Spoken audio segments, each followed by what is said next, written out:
વિદ્યાર્થી મિત્રો, છેલ્લે આપણે અવરોધકતા અથવા તો પ્રતિરોધકતા, વાહકતા એમના વિશે અભ્યાસ કર્યો હતો. અવરોધ શું છે, એમનું સૂત્ર, એમનો એકમ, એ કઈ રીતે માપી શકાય એ આપણે જોયું. ત્યારબાદ અવરોધકતાનો એકમ શું છે એમના વિશે વાત કરી. વાહકતા વિશે વાત કરી, એમનો એકમ સિમેન્સ મીટર ઇન્વર્સ આપણે જોયું. એમનું સૂત્ર પણ તારવ્યું કે પ્રતિરોધકતાના વ્યસ્તને આપણે વાહકતા તરીકે ઓળખીએ છીએ, એના વિશે જોયું. IUPAC દ્વારા જે ભલામણ થઈ કે કયો એકમ વાપરવો એમના વિશે આપણે અભ્યાસ કર્યો. ત્યારબાદ ઓહમ મીટર ને ઓહમ સેન્ટીમીટર, બરાબર, એમની વચ્ચે કે એનો સંબંધ આપણે જોયો. પછી કપ્પા શું છે એમના વિશેનો અભ્યાસ આપણે કર્યો. તો આ વાહકતા વિશે આપણે ઘણો અભ્યાસ આગળ કર્યો છે. આજે આપણે વાહકતાને આધારે પદાર્થોના કેટલા પ્રકારો પાડી શકીએ, તે પ્રકારો વિશેની માહિતી, કોણ કોણ અથવા તો કયા કયા પદાર્થો એ વાહકતા દર્શાવે, કોણ નથી દર્શાવતું, એના વિશે જોવાનું છે. અને દ્રાવણોની વાહકતા અથવા તો વિદ્યુત વિભાજ્ય દ્રાવણોની વાહકતા, એમના વિશે આપણે અભ્યાસ આ ટોપિકમાં આજે કરવાનો છે. તો વાહકતાથી તો આપણે સૌ પરિચિત છીએ કે વાહકતા સિમેન્સ મીટર ઇન્વર્સ અથવા તો સિમેન્સ સેન્ટીમીટર ઇન્વર્સની અંદર માપવામાં આવે છે. તો આપણે અહીંયા કોષ્ટકની અંદર 298 કેલ્વિન એટલે કે ઓરડાના તાપમાને કેટલાક પદાર્થોની વાહકતા એ અહીંયા દર્શાવી છે. તો સૌપ્રથમ અહીંયા પદાર્થ અને આ બાજુ વાહકતા સિમેન્સ મીટર ઇન્વર્સમાં આપી છે. તો સોડિયમ ધાતુ, એમની વાહકતા છે 2.1 × 10⁻3. કોપર ધાતુ, એમની વાહકતા પણ છે 5.9 × 10⁻3. સિલ્વર ધાતુની વાહકતા છે 6.2 × 10⁻3 સિમેન્સ મીટર ઇન્વર્સ. સોનાની વાહકતા છે 4.5 × 10⁻3. લોખંડની વાહકતા છે 1 × 10⁻3 એટલે કે 1000. ગ્રેફાઇટની છે 1.2 × 10 એટલે કે 12. તો અહીંયા વાહક પદાર્થોની વાત કરી છે. જે આટલા ભાગ દર્શાવ્યા છે આ બધા વાહક પદાર્થો છે. તો તેમની વાહકતા તમે જોઈ શકો છો મિત્રો કે ઘણી બધી મોટું મૂલ્ય દર્શાવે છે. જો 2.1 × 10⁻3 એટલે ઘણું મૂલ્ય મોટું ગણાય. એમની સાપેક્ષે જો કાચ અને ટેફલોન આ પદાર્થોની જો વાહકતાની વાત કરીએ તો તમે જોઈ શકો છો કે એમની સાપેક્ષે કાચની વાહકતા 1 × 10⁻16 એટલે કે 0.0000 રીતના 15 0 કરી અને 1 એટલે કે ખૂબ ઓછી વાહકતા છે એ કાચ દર્શાવે છે. ટેફલોન પણ એવી રીતના એથી પણ ઓછી વાહકતા દર્શાવે છે. તો જે અવાહક તરીકે આપણે એને વર્તશું, કહીશું. વાહક અવાહક એમના વિશે આગળ આપણે વાત કરીએ. તો અહીંયા જે વાહકતા દર્શાવવામાં આવી છે મિત્રો એ બધા જલીય દ્રાવણની વાહકતા છે, બરાબર. શુદ્ધ પાણીની વાહકતા ઘણી બધી ઓછી હોય છે, 3.5 × 10⁻5 સિમેન્સ મીટર ઇન્વર્સ હોય છે, ઘણી બધી ઓછું મૂલ્ય દર્શાવે છે. જ્યારે 0.1 મોલર HClની વાહકતા છે 3.91, જે શુદ્ધ પાણી કરતાં વધારે છે. 0.01 મોલર સાંદ્રતા ધરાવતું પોટેશિયમ ક્લોરાઇડનું દ્રાવણ એ 0.14 સિમેન્સ મીટર ઇન્વર્સ વાહકતા દર્શાવે છે. આવી જ રીતના 0.01 મોલર NaClનું દ્રાવણ જે છે જલીય દ્રાવણ એ 0.12 સિમેન્સ મીટર ઇન્વર્સ વાહકતા દર્શાવે છે. એવી જ રીતના 0.1 મોલર એસિટિક એસિડ, બરાબર, એમની વાહકતા છે 0.047 સિમેન્સ મીટર ઇન્વર્સ, જ્યારે 0.01 મોલર એસિટિક એસિડની વાહકતા છે 0.016 સિમેન્સ મીટર ઇન્વર્સ. તો આ બધા જલીય દ્રાવણોની વાહકતા છે એ કેટલાકની અહીંયા આપણને દર્શાવી છે. ત્યારબાદ કેટલાક કોપર ઓક્સાઇડ છે, સિલિકોન છે, બરાબર, જર્મેનિયમ છે. તો એમની વાહકતા છે એ અહીંયા દર્શાવવામાં આવેલી છે. તો કોપર ઓક્સાઇડની છે 10⁻7 સિમેન્સ મીટર ઇન્વર્સ, સિલિકોનની 1.5 × 10⁻2 તો સિમેન્સ મીટર ઇન્વર્સ. તો આ જે પદાર્થો અહીંયા દર્શાવવામાં આવ્યા છે એ મિત્રો અર્ધવાહકો છે, કારણ કે એમની વાહકતા ઘણી બધી ઓછી છે, બરાબર, વાહક અને અવાહકની વચ્ચેની છે, બરાબર. હવે આપણે આગળ આ કોષ્ટકને આધારે વાત કરવાની છે મિત્રો. તો અહીંયા ઘણા બધા પદાર્થોની વાહકતા આપી છે. તો આપણે સૌથી વધુ વાહકતા કોની છે બધાની અંદરથી જોઈએ તો આપણે લખી શકીએ કે આ વાહકતા સૌથી વધારે છે, એટલે કે 6.2 × 10⁻3, બરાબર. આ મેક્સિમમ વાહકતા છે. બરાબર. ઓછામાં ઓછી વાહકતા આપણે જોઈએ તો કહી શકીએ કે ટેફલોનની છે, જે કેટલી છે 10⁻18. બરાબર, મિનિમમ ઓછામાં ઓછી છે. તો બીજા બધા પદાર્થોની વાહકતાના મૂલ્યો એ 10⁻18 એટલે કે 0.0000 આવી રીતના 17 0, બરાબર, અને પછી 1 એટલે કે ખૂબ ઓછું મૂલ્ય છે એ ટેફલોન વાહકતા દર્શાવે છે. જ્યારે આનું મૂલ્ય ઘણું બધું વધારે છે, 6.2 × 10⁻³ એટલે કે 6200 સિમેન્સ મીટર ઇન્વર્સ. તો 6200 થી લઈને 0.0000 આવી રીતના ખૂબ નાનું મૂલ્ય એ વાહકતાનું અહીંયા ટેફલોન દર્શાવે છે. તો આ કોષ્ટક પરથી આપણે કહી શકીએ કે મિત્રો વાહકતાની માત્રા છે એ વિશાળ પ્રમાણમાં આ બંનેની વચ્ચે છે એ રહેલી છે, એટલે કે ખૂબ મોટો ગાળો છે એ વાહકતાનો અહીંયા આપેલો છે. તો આ વાહકતા છે એ કઈ બાબતો પર આધાર રાખે એમના વિશે વાત કરીએ તો વાહકતા છે એ મિત્રો પદાર્થનો સ્વભાવ એટલે કે પ્રકૃતિ પર આધાર રાખે, ઉપરાંત તાપમાન અને દબાણ આ બે બાબતો પર વાહકતા આધાર રાખતી હોય છે મિત્રો. બરાબર. તો હવે આ વાહકતાને આધારે પદાર્થના છે એ આપણે 3 પ્રકાર પાડી શકીએ. બરાબર, વાહક, અવાહક અને અર્ધવાહક. તો ત્રણેય વિશે આપણે ડીપમાં અભ્યાસ કરવાનો છે મિત્રો. તો હવે તમને આ કોષ્ટક પરથી તો એટલી માહિતી મળી છે કે વાહકતાનું મૂલ્ય છે એ મિત્રો મોટા ગાળામાં ફેરવાઈ રહ્યું છે. બરાબર, અને એ કઈ બાબતો પર આધાર રાખે તો કે પદાર્થના સ્વભાવ પર આધાર રાખે. જો સોડિયમ અને કોપર આ બંનેની વાહકતા અલગ છે, ચાંદી આ બધાની વાહકતા અલગ છે, કાચની અલગ છે, ટેફલોનની અલગ છે, કોપર ઓક્સાઇડની અલગ છે, 0.01 મોલર પોટેશિયમ ક્લોરાઇડની વાહકતા અલગ છે. તો દરેક પદાર્થોની વાહકતા મિત્રો જુદી જુદી છે, જે દર્શાવે છે કે દરેક પદાર્થનો સ્વભાવ જુદો છે, તેમની વાહકતા પણ જુદી જશે. બરાબર, એટલે કે પદાર્થના સ્વભાવ કહેતા પ્રકૃતિ ઉપર આધાર રાખે, ઉપરાંત તાપમાન અને જે તે સમયે પદાર્થનું દબાણ, જે વાહક આપણે પદાર્થમાંથી વિદ્યુત પ્રવાહ પસાર કરીએ છીએ તો એ પદાર્થના દબાણ પર પણ આધાર રાખે છે. તો આ વાહકતાને આધારે આપણે પદાર્થના પ્રકારો વિશે અભ્યાસ કરીશું. હવે જોઈએ, પહેલા આપણે આટલું જે સમજ્યા છીએ એ લખી લઈએ.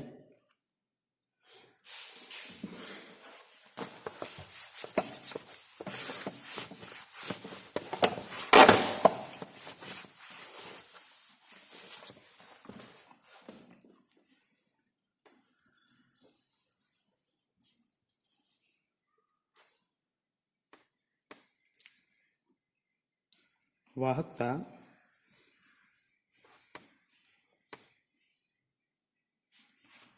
એ પદાર્થના સ્વભાવ, તાપમાન અને દબાણ પર આધાર રાખે છે. તો ખૂબ યાદ રાખજો મિત્રો, વાહકતા કોની પર, કઈ બાબત પર આધાર રાખે છે? પદાર્થનો સ્વભાવ, તાપમાન અને દબાણ પર આધાર રાખતી હોય છે. વાહકતાને આધારે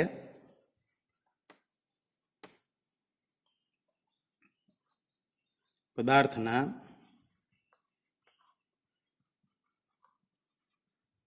ત્રણ પ્રકાર પડે છે.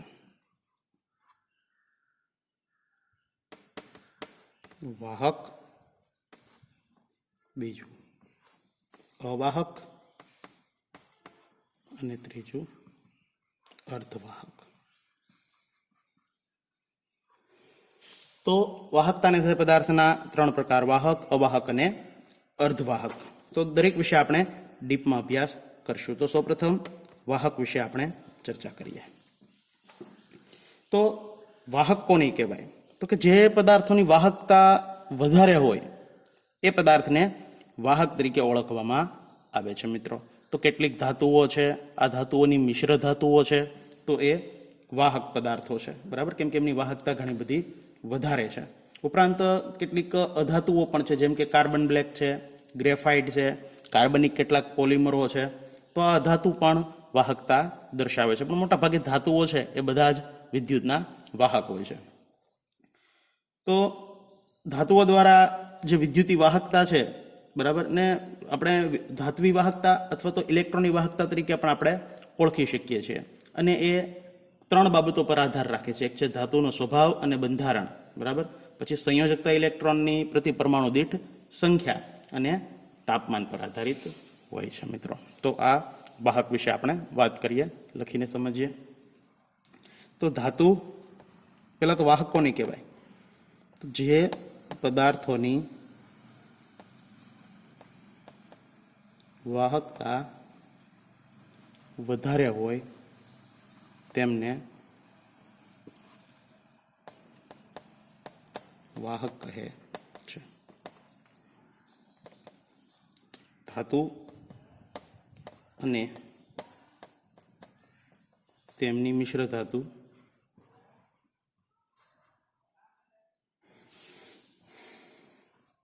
તથા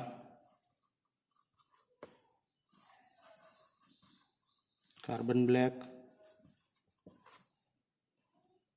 ગ્રેફાઇટ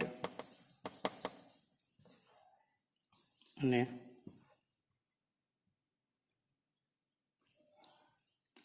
કેટલાક કાર્બનિક પોલિમર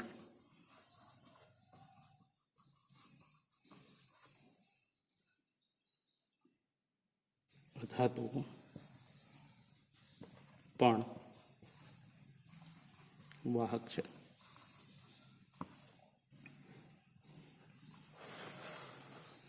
તો ધાતુઓ દ્વારા વિદ્યુતીય વાહકતા છે તેમને ધાત્વી અથવા ઇલેક્ટ્રોનની વાહકતા પણ કહે છે. વ્યાખ્યા યાદ રાખજો મિત્રો કે ધાતુઓ દ્વારા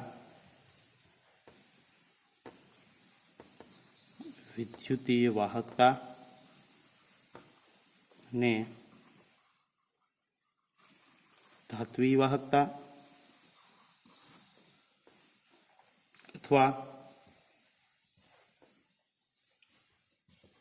ઇલેક્ટ્રોનીય વાહકતા પણ કહે છે, જે નીચેની બાબતો પર આધાર રાખે છે. તો વાહકતા કઈ કઈ બાબતો પર આધાર રાખે છે તેમના વિશે જોઈએ તો ધાતુનો સ્વભાવ,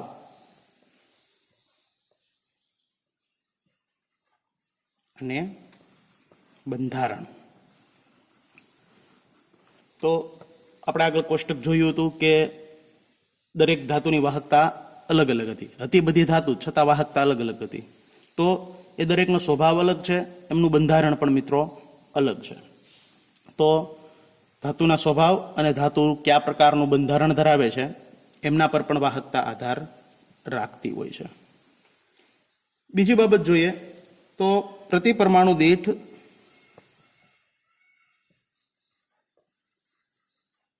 ઇલેક્ટ્રોનની સંખ્યા. તો એક પરમાણુ દીઠ ઇલેક્ટ્રોનની કેટલી સંખ્યા છે એમના ઉપર પણ વાહકતા આધાર રાખતી હોય છે મિત્રો. બરાબર. તો દરેકની અંદર સંયોજકતા દરેકની જુદી જુદી હોય છે. દરેક ધાતુની અંદર બાહ્ય કક્ષામાં ઇલેક્ટ્રોનની સંખ્યા જુદી જુદી હોય છે. તો જેના કારણે દરેક ધાતુઓની વાહકતા અથવા તો વાહક પદાર્થની વાહકતા એ અલગ અલગ આપણને જોવા મળે છે. તેમનું કારણ છે તેમના પ્રતિ પરમાણુ દીઠ ઇલેક્ટ્રોનની સંખ્યા જવાબદાર છે. ત્રીજી બાબત છે વાહકતા પર આધારિત હોય તો તે છે તાપમાન. તાપમાનમાં ફેરફાર કરવાથી પણ મિત્રો વાહકતામાં બદલાવ આવી શકે છે. બરાબર. જો સામાન્ય રીતે વાહક પદાર્થ જે હોય એમનું તાપમાન વધારવાથી વાહકતામાં ઘટાડો થતો હોય છે. તો તાપમાનના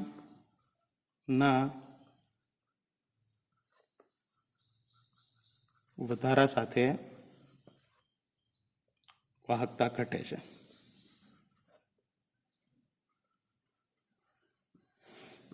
તો મિત્રો આટલી બાબત પર વાહકતા છે એ આધારિત હોય છે. તો આ વાહક વિશેની વાત આપણે કરી. ખૂબ સમજો કે વાહક કોને કહેવાય તો કે જે પદાર્થોની વાહકતા વધારે હોય તેમને વાહક કહે છે. ધાતુઓ અને તેમની મિશ્ર ધાતુ કાર્બન બ્લેક, ગ્રેફાઇટ અને કેટલીક આવી કાર્બનિક પોલિમર આવા કેટલીક અધાતુઓ પણ એ વાહક છે. તો ધાતુઓ દ્વારા જે વિદ્યુતીય વાહકતા છે એમને ધાત્વી વાહકતા અથવા તો એમને ઇલેક્ટ્રોનની વાહકતા પણ કહેવામાં આવે છે.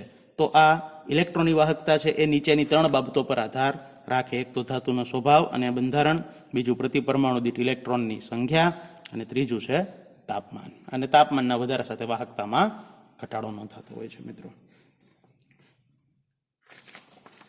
તો ધાતુઓ જ્યારે ઇલેક્ટ્રોન પસાર થાય, બરાબર, ત્યારે ધાતુનું બંધારણ મિત્રો બદલાતું નથી.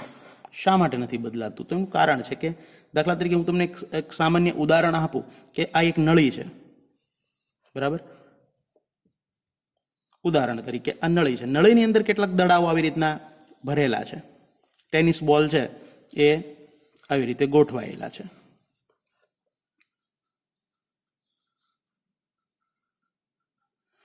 હવે મિત્રો, જો અહીંથી હું એક ટેનિસ બોલ દાખલ કરું ને ધક્કો મારું તો સ્વાભાવિક છે કે અહીંથી એક ટેનિસ બોલ નીકળી જશે. જેવો એક ટેનિસ બોલ અહીંથી દાખલ થશે એવો એક ટેનિસ બોલ અહીંથી નીકળી જશે.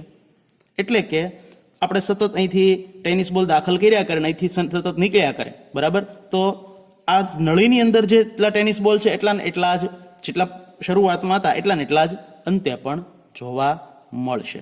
કારણ તો કે અહીંથી ટેનિસ બોલ દાખલ થયો, એક અહીંથી નીકળી ગયો છે. તો આવી જ ઘટના મિત્રો ધાતુઓ જ્યારે વિદ્યુતનું વહન કરાવે છે, અથવા તો કેટલીક અધાતુઓ કે જે વાહક પદાર્થો છે તે વિદ્યુતનું વહન કરાવે છે ત્યારે જોવા મળે છે કે એમની અંદર ઇલેક્ટ્રોન છે એ મિત્રો આવી રીતના નળીની જેમ વ્યવસ્થિત રીતે એ પરમાણુની અંદર ગોઠવાયેલા હોય છે. હવે બાહ્ય ઇલેક્ટ્રોન જ્યારે દાખલ કરવામાં આવે ત્યારે એક ઇલેક્ટ્રોન દાખલ થાય તો એક છેડેથી ઇલેક્ટ્રોન દૂર થતો હોય છે, જેના કારણે ઇલેક્ટ્રોનની સંખ્યા એ મિત્રો એની અંદર જેટલી પ્રથમ હોય છે એટલી જ અંત સુધી જળવાઈ રહેતી હોય છે. એટલે કે એમના બંધારણમાં કોઈ બદલાવ આવતો નથી મિત્રો. એટલે એ ખૂબ યાદ રાખજો કે જ્યારે વિદ્યુત પ્રવાહ પસાર થાય ત્યારે ધાતુના બંધારણમાં કોઈ ફેરફાર થતો નથી. શા માટે? તો કે એક છેડેથી ઇલેક્ટ્રોન દાખલ થાય તો બીજા છેડેથી ઇલેક્ટ્રોન નીકળી જતો હોય. જેવી રીતના ટેનિસ બોલ એક દાખલ થાય કેમ અહીંથી એક દૂર થઈ જાય, તો આવી જ રીતે એક ઇલેક્ટ્રોન દાખલ થાય તો એક ઇલેક્ટ્રોન સામુ દૂર નીકળી જતો હોય છે. એટલે કે સરવાળે તો ઇલેક્ટ્રોનની સંખ્યા સમાન જ જળવાઈ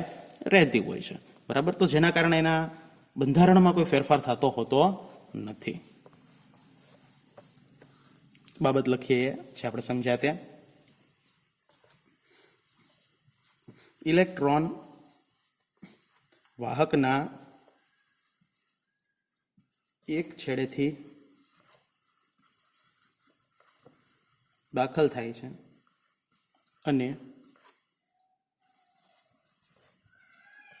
બીજા છેડેથી નીકળી જાય છે. તેથી વાહકનું સંઘટન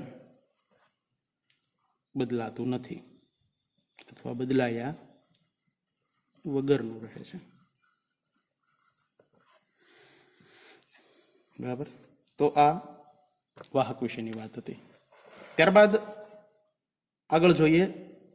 વાહકતાના જ્યારે આપણે બીજો પ્રકાર પાડ્યો હતો અવાહક. હવે અવાહક કોને કહેવાય મિત્રો? તો જે પદાર્થોની વાહકતા ઘણી બધી ઓછી છે તેમને અવાહક તરીકે ઓળખવામાં આવે છે. તો કાચ, કેટલાક સિરેમિક પદાર્થો છે, લાકડું છે, તો આવા પદાર્થો છે એની વાહકતા ઘણી બધી ઓછી હોય તેથી તેને અવાહક તરીકે ઓળખવામાં આવે છે મિત્રો. તો કાચ, સિરેમિક, લાકડું વગેરે પદાર્થોની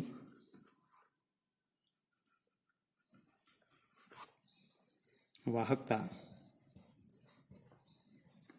ઘણી ઓછી હોય છે તેથી તે અવાહક છે. તો આ અવાહક વિશે વાત થઈ. ત્યારબાદ ત્રીજો પ્રકાર છે અર્ધવાહક. તો કેટલાક પદાર્થો એવા છે કે એ સામાન્ય ઓરડાના તાપમાને અવાહક હોય તેવું વલણ ધરાવતા હોય છે, પણ જો તેમાં થોડો બદલાવ કરવામાં આવે, તાપમાનમાં ફેરફાર કરવામાં આવે, દબાણમાં ફેરફાર કરવામાં આવે, એમનામાંની અંદર કોઈ અન્ય પદાર્થનું ડોપિંગ કરવામાં આવે. ડોપિંગ એટલે કે એની અંદર જેટલા ઇલેક્ટ્રોન છે એના કરતાં એક વધારે અથવા ઓછો ઇલેક્ટ્રોન ધરાવતો પદાર્થ એની અંદર ઉમેરવામાં આવે, મિક્સ કરવામાં આવે, તો આવા પદાર્થોને વાહક બનાવી શકાય છે. અને એમની વાહકતા છે એ મિત્રો વાહક અને અવાહક એમના ગાળાની વચ્ચેની હોય છે. તો આવા પદાર્થોને અર્ધવાહક તરીકે ઓળખવામાં આવે છે મિત્રો. તો સિલિકોન છે, ડોપિંગ કરેલો સિલિકોન છે, ગેલિયમ આર્સેનાઇડ છે. તો આવા પદાર્થોની વાહક અને અવાહકની વચ્ચેની વાહકતા હોય છે. તો આ ખૂબ ઉપયોગી ઇલેક્ટ્રોનિક પદાર્થો છે, કારણ કે એનો ઉપયોગ છે એ સર્કિટ બનાવવામાં, એમાં ઇલેક્ટ્રોનિક જગતની અંદર વિશેષ પ્રમાણમાં થતો હોય છે. તો એ ખૂબ ઉપયોગી પદાર્થો છે. તો સિલિકોન, ડોપિંગ કરેલ સિલિકોન,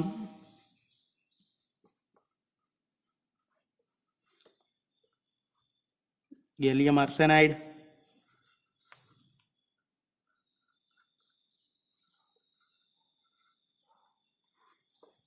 તો જેમની વાહકતા વાહક અને અવાહકની વચ્ચેની હોય છે તેને અર્ધવાહક કહે છે. તો તે ઉપયોગી ઇલેક્ટ્રોનીય પદાર્થો છે. બરાબર, કારણ કે એનો ઉપયોગ સર્કિટ બનાવવામાં એમાં થતો હોય છે મિત્રો, એટલા માટે તે ખૂબ ઉપયોગી એવા ઇલેક્ટ્રોનિક પદાર્થો છે. તો આ અર્ધવાહક વિશેની વાત થઈ ગઈ. હવે વાહકની અંદર જો આપણે વાત કરીએ તો તાપમાનમાં ફેરફાર કરવામાં આવે મિત્રો, તો ઘણા બધા ધાતુઓ એ તાપમાન ઘણું બધું નીચું લઈ જઈએ, બરાબર, તો તે એ ખૂબ એ વાહકતા દર્શાવે છે, એટલે કે એમની પ્રતિરોધકતા શૂન્ય થઈ જાય છે. તો આવા પદાર્થોને અતિવાહક તરીકે ઓળખવામાં આવે છે. તો ઘણી બધી ધાતુઓ લગભગ 0 થી 15 કેલ્વિન જેટલો નીચા તાપમાને એ અતિવાહક તરીકે વર્તતી હોય છે. તો હાલમાં ઘણા બધા સિરેમિક પદાર્થો પણ મળ્યા છે કે જે, અને કેટલાક ઓક્સાઇડ છે, મિશ્ર ઓક્સાઇડ, કે જે 150 કેલ્વિન જેટલા ઊંચા તાપમાને પણ અતિવાહક તરીકે વર્તે છે. તો અતિવાહક કોની કહેવાય મિત્રો? ખૂબ જ યાદ રાખજો કે જે પદાર્થોની પ્રતિરોધકતા શૂન્ય હોય તેમને અતિવાહક તરીકે ઓળખવામાં આવે છે. જોઈએ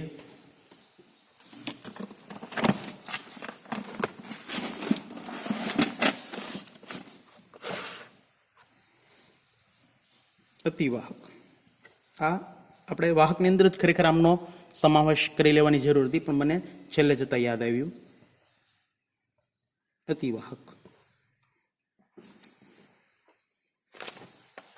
કોને કહીશું? અતિવાહક. તો કે એવા પદાર્થો કે જેની વાહકતા ખૂબ જ વધારે હોય અને પ્રતિરોધકતા શૂન્ય હોય તેને અતિવાહક કહે છે. ઉદાહરણ તરીકે ધાતુઓ અને તેમની મિશ્ર ધાતુઓ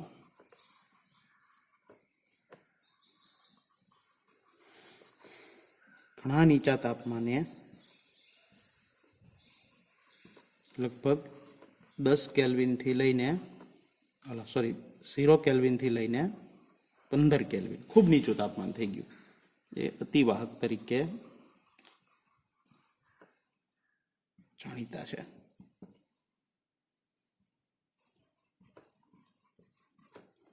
પણ હવે અસંખ્ય, એટલે કે ઘણા બધા સિરેમિક પદાર્થો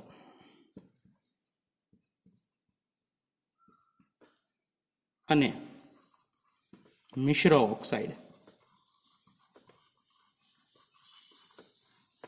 એ 150 કેલ્વિન 150 કેલ્વિન જેટલા ઊંચા તાપમાને અતિવાહકતા દર્શાવે છે.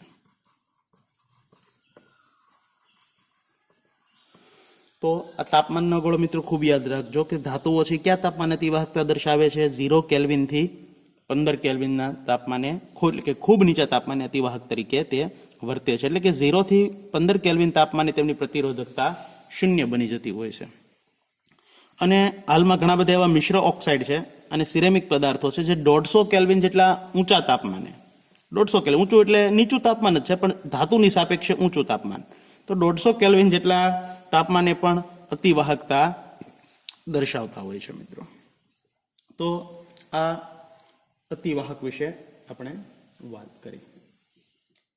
તો વાહક, અવાહક અને અર્ધવાહક અને અતિવાહક એમના વિશે આપણે આજે આ લેક્ચરમાં ચર્ચા કરી. હવે આપણે વિદ્યુત વિભાજ્ય પદાર્થોની વાહકતા એ શું છે અને એ વાહકતાનું મૂલ્ય કેવી રીતે માપન કરવું, બરાબર, અથવા તો આયની દ્રાવણોની વાહકતાનું માપન કેવી રીતે કરવામાં આવે છે એમના વિશેનું વાત અને આયની દ્રાવણોની વાહકતા કઈ કઈ બાબતો પર આધાર રાખે છે એમના વિશે આપણે આગળના લેક્ચરની અંદર વાત કરવાના છે. તો આ અત્યાર સુધી આપણે શીખ્યા એ કઈ બાબતો શીખ્યા? તો કે વાહક, અવાહક, અર્ધવાહક, બરાબર, એ કઈ બાબતો પર આધાર રાખે છે, કોણ કોણ વાહક છે, કોણ અવાહક છે, બરાબર, અતિવાહક એટલે શું, કયા તાપમાને તે અતિવાહકતા દર્શાવે, એમની ચર્ચા આપણે કરી હતી. તો આગળના લેક્ચરની અંદર આપણે હવે વિદ્યુત વિભાજ્યની વાહકતા વિશે વાત કરવાના છીએ મિત્રો. તો હું રજા લઈએ આપણે.